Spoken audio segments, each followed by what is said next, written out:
Salut tout le monde, aujourd'hui on se retrouve pour une nouvelle vidéo. Donc dans mes dernières vidéos on m'a pas mal demandé quel nœud de raccord je faisais entre la tresse et le fluorocarbone, ou tresse nylon, peu importe, que vous utilisez du nylon ou du fluorocarbone, c'est la même chose.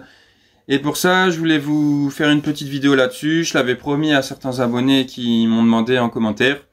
Du coup je vais faire ça. Donc ce nœud je sais pas comment il s'appelle. En tout cas, c'est un nœud que j'avais vu sur la chaîne Season. Je me rappelle, à l'époque, je regardais une vidéo de Alban Choignier. Il était à la pêche en Laponie, il pêchait les perches. Et j'avais vu ce nœud de raccord à ce moment-là.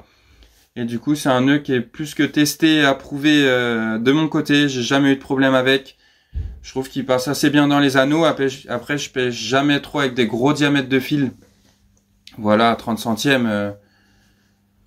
Je pêche même rarement plus de 30 centièmes, même 30 centièmes, je pêche pas beaucoup, 28, allez maximum, et après comme je vous l'avais expliqué, ça peut monter jusqu'à 40, vraiment quand je pêche dans les parcs et dans les milieux vraiment encombrés où là faut extraire les poissons, mais voilà. Après quand je mets vraiment des gros diamètres, je mets des plus petites longueurs de fluorocarbone, surtout pour la pêche au leurre de surface, je trouve que ça sert pas vraiment à grand chose d'avoir une grande longueur de fluorocarbone. Bon allez, on va passer au nœud, je vais pas vous embêter plus longtemps. Bon les amis, on va commencer le nœud de raccord. Donc on prend le fluorocarbone qui vient de la bobine.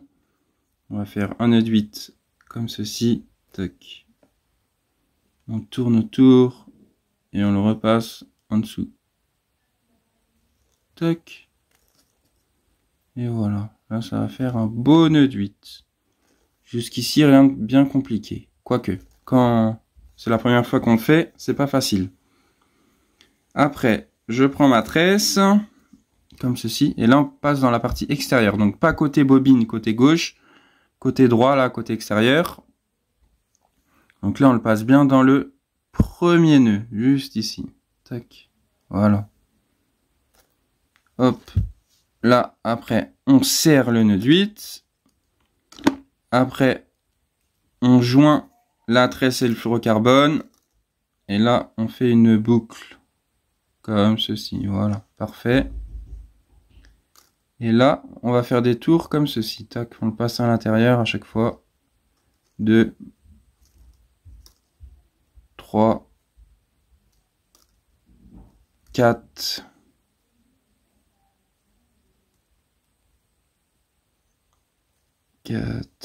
5,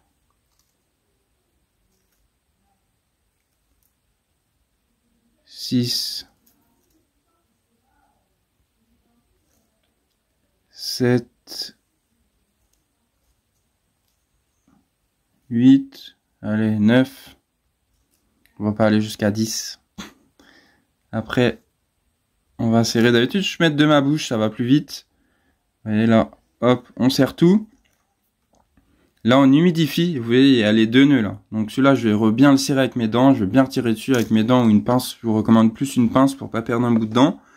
Donc je vais serrer le nœud de 8. Hop.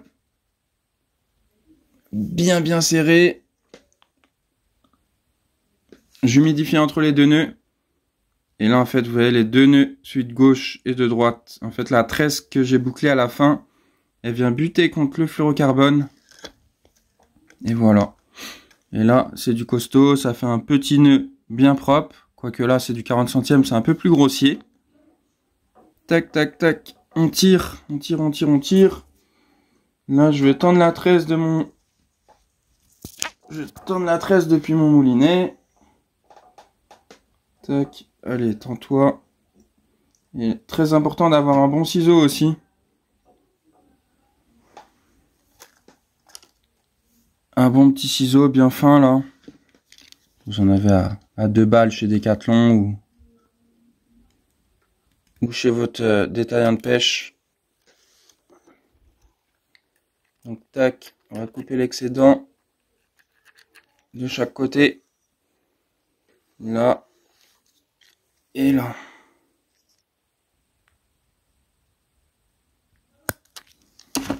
Tac. Et voilà. Un joli nœud de raccord qui tient parfaitement, qui est bien costaud. C'est vraiment tout con à faire. Franchement, même pas une minute, c'est réglé quand quand on a l'habitude. Donc voilà, le nœud de raccord 13 fluorocarbone. Là, comme je vous ai dit, j'ai pris un plus gros diamètre. Donc pour le coup, ça fait plus grossier, mais d'habitude, sur des bas de ligne en 25, 28 centièmes, 23 centièmes, ça fait quelque chose d'encore plus fin, qui passe bien dans les anneaux. Moi, je mets de la longueur, il y en a qui mettent pas de longueur. Moi, je suis plus adepte que quand l'eau elle est claire, mettre un peu plus de longueur quand même. Mais ça frotte pas plus que ça dans les anneaux, ça passe bien. Après, sur des gros diamètres comme celui-ci, 40 centièmes, je mets plus court, je mets 1 mètre. J'évite de passer dans les anneaux quand même, parce que je pense que ça peut casser la céramique des anneaux. Mais voilà pour le nœud de raccord. En tout cas, j'espère que cette vidéo vous aura plu. Comme d'habitude, n'hésitez pas à liker, partager, vous abonner. Comme promis, je vous l'avais fait, il y a des abonnés qui m'ont demandé quel nœud Andy tu fais de nœud de raccord 13 fluorocarbone ou 13 nylon, peu importe, un des deux, ce sera la même chose. Mais en tout cas, j'espère que ça vous aura aidé. Si c'est le cas, le petit like, le petit partage et surtout n'hésitez pas à vous abonner. Allez, ciao ciao, bye bye les amis.